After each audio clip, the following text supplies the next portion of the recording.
The engines on the Fat Controller's Railway loved Halloween. From the kids who dressed up as witches and goblins, to the pumpkins which sat upon the station. However, what they all enjoyed most were the scary stories they would all tell to each other. And it said that on the date of the accident, the faceless engine returns to the rails in search of a face that fits just right. "Ooh, ah, spooky," said all the other engines. "You're all scared of that measly story. I've heard worse." "I wouldn't get too cocky," chimed Duck, "or you might get scared by the ghost whistle again." Thomas just looked away in embarrassment. He didn't like being reminded of his incident at the smelters the year prior. "Well, does anyone else have a story they'd like to share?" There was a long pause, until Henry spoke up. "I actually have one I'd like to share."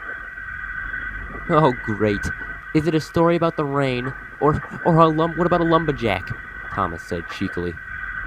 Henry just looked down at the ground, in deep thought. He then looked at Edward. "Do you think they're ready?" "It's up to you, Henry." "Gordon?" "You're the one telling it." "Are you going to tell the story or not?" Thomas said impatiently. "All right, quiet down, Thomas, and let Henry bloody speak."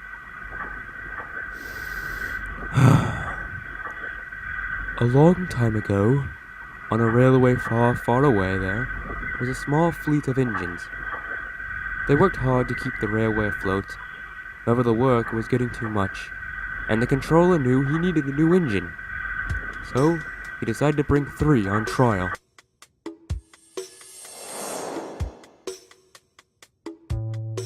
Sadly, these 3 weren't the nicest of engines. They were arrogant and boastful.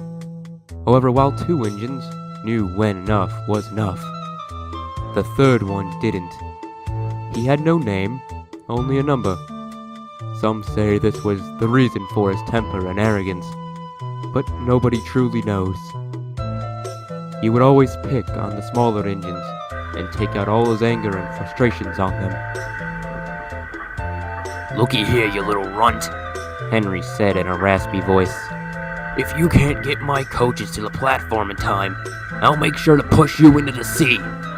And I've noticed those buffers at the harbor are getting a little loose these past couple of days." Once he said this, the tank engine ran off and hid in the shed the rest of the day. The bigger engines, as well as the other trial engines, tried to tell him sense. "Stop picking on engines smaller than you," they would always say. But he took no notice. One day, a different tank engine was shunting in the harbor. His crew had left to chat with the signalman, and the little engine sizzled in the sun. Just then, he heard the all-too-familiar sound of trucks slowly moving along the line. And eventually, they began to speed up. The engine was horrified to see a long line of trucks that were rattling towards him.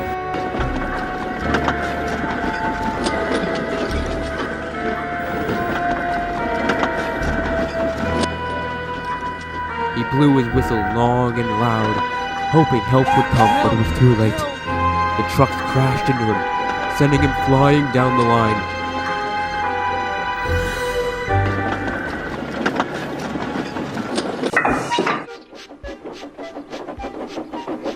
He tried to stop, but without a crew, he was powerless. The little engine then crashed through the buffers to the end of the pier, falling into the sea below.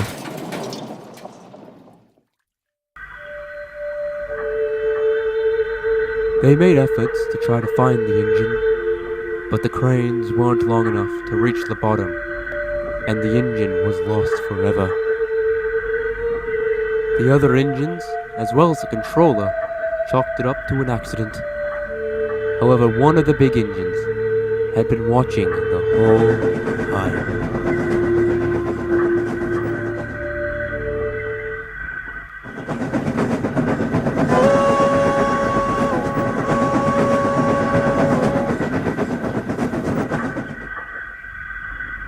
Tell me, why were you leaving the harbor in such a hurry? He asked the nameless engine. Well, I was running late, of course. I had a very important passenger train to pull. And you expect me to believe that you, of all engines, would be running late? Tell me, why did you kill that engine? He shouted, alerting the other engine in the station. I knew it was you. It was so bloody obvious, called the other big engine. Chuckled the nameless engine. Looks like you caught me. Yeah, I did do it. I honestly thought it was that other tank engine. So because he was late bringing your coaches to the platform, you thought a suitable punishment was death?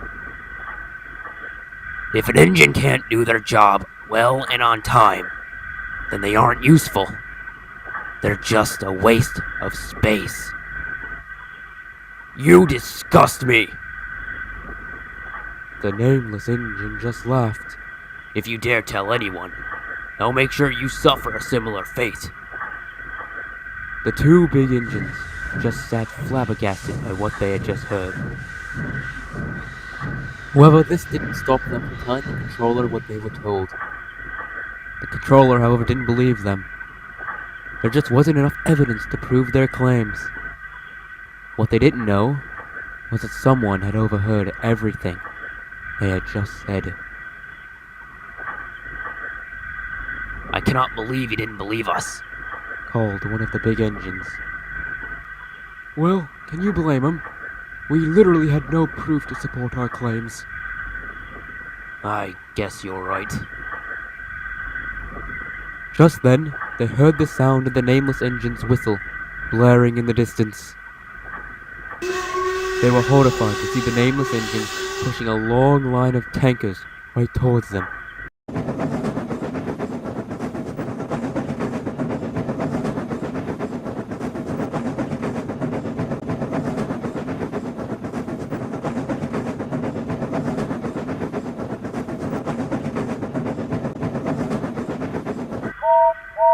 They whistled and screamed for everyone to evacuate the station. They closed their eyes, awaiting their fiery end. But the signalman managed to switch the points just in time, and the nameless engine was sent onto the far line into the yard.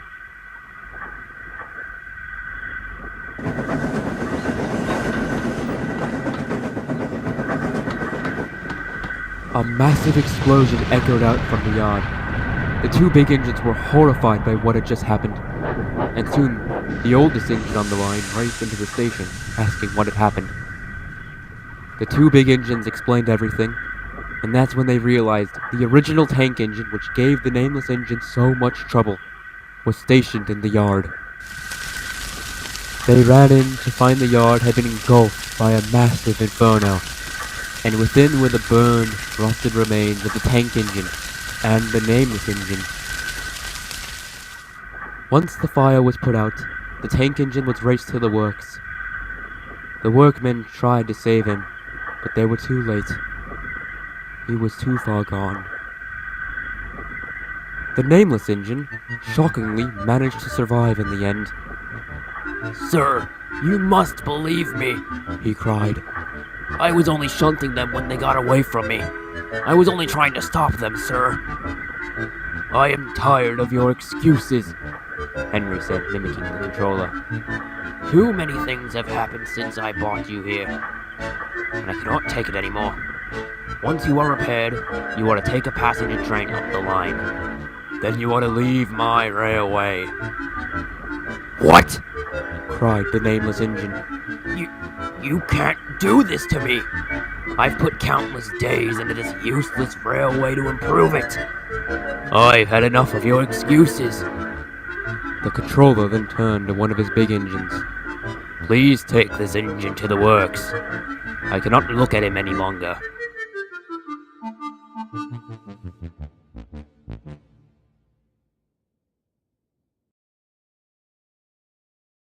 It isn't clear what exactly happened next, but what can be said is that the passenger train the nameless engine would take would end in disaster. It was a dark and misty night when the Nameless engine backed onto his train. The two big engines sat in the yard, glad to know they would never see him again. Soon enough, the guard blew his whistle, and the Nameless engine set off for its ill-fated journey.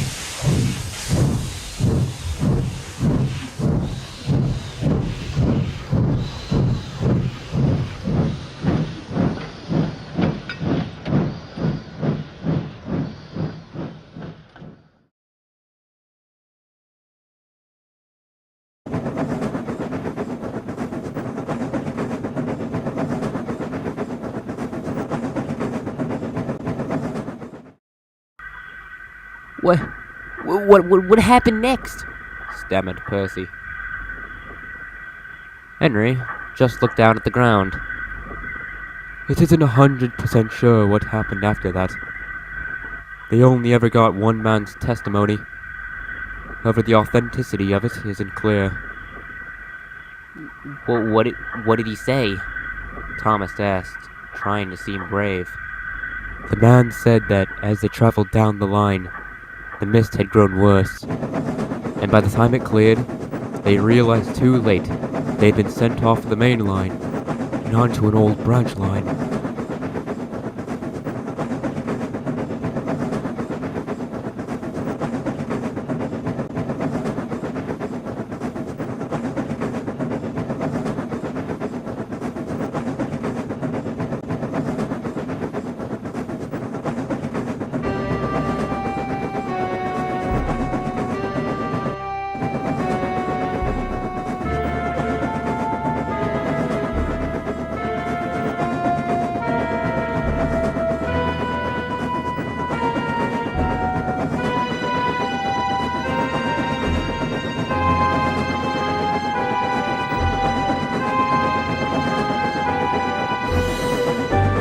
Bloody hell, we're on the branch line! Called the driver. Up ahead, the line curved around a cliff face, and the line of which had been blocked by a landslide. The driver went to apply the brakes, but nothing happened. The Nameless engine began to laugh.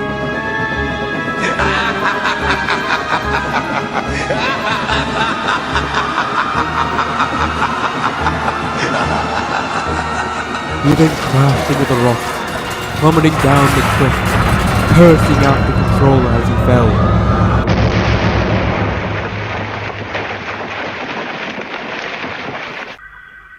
And it said, on the date of that accident, he runs again, whistling and laughing as he plunges into the gap. Henry then let out a long whistle. The other engines jumped as Edward, Henry, and Gordon just laughed. Oh, once scaredy engines, always scaredy engines, remarked Henry cheekily. Well, I never knew you could tell such a story, Henry. That story wasn't real, right, Henry? Murmured Percy.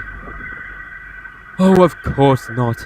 I only made it up on the spot to give you lot a good fright. Percy just let out a sigh of relief and went to sleep with some of the other engines. You did good, Henry. Thanks, Gordon. I just... Don't you think we should tell him? Tell who? The three engines jumped, shocked to see Thomas still wide awake and listening. Well, go on. Spit it out. Henry looked at Edward.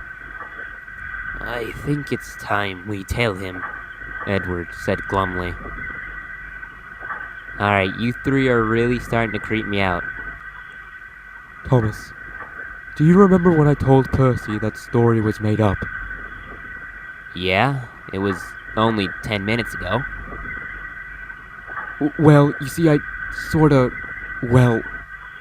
lied. Thomas was taken aback by this. So you're telling me an engine really did kill his passengers? Henry, how the hell did you hear about this? Thomas, that wasn't the only part I lied about. I also lied about its location, too. It didn't take place at some old, faraway railway. It happened here. Thomas looked at the ground, shocked by what he had just heard. But soon, he began to laugh. Oh, Henry, if this is your way of getting back at me, you have to try harder than that. Thomas! Shouted Edward. Does the number 98462 mean anything to you? Thomas thought for some time before he finally spoke up. I think an engine held that number, but there was no engine here that had that number, at least from what I can recall. Bloody hell, he isn't getting it. Getting what? All you three have been doing is asking me a bunch of pointless questions. Thomas, Edward said sadly. That tank engine that was killed in the explosion, that was you. What? You were the first engine purchased to help build the railway. We managed to get you the works in time, and by the time they had finished, James had already been purchased, and you lost all of your memories. Haven't you ever thought about why you look nothing like your brothers and sisters? Or why you have no memories of your life before Sodor? Thomas sat in silence as the realization truly sank in. So, those weren't dreams after all. What dreams? Edward said comfortingly. I've been having these dreams of other engines I've never seen before. Tell me, does the name Alberts mean anything to you? Edward then looked to the ground, holding back the tears. That's a name I haven't heard in a long time. That was a tank engine 98462 pushed into the sea. All the engines went silent. Do you really think 98462 killed them on purpose? Or were they really accidents? The engines just stared silently at the sky, thinking about the story of the Nameless engine.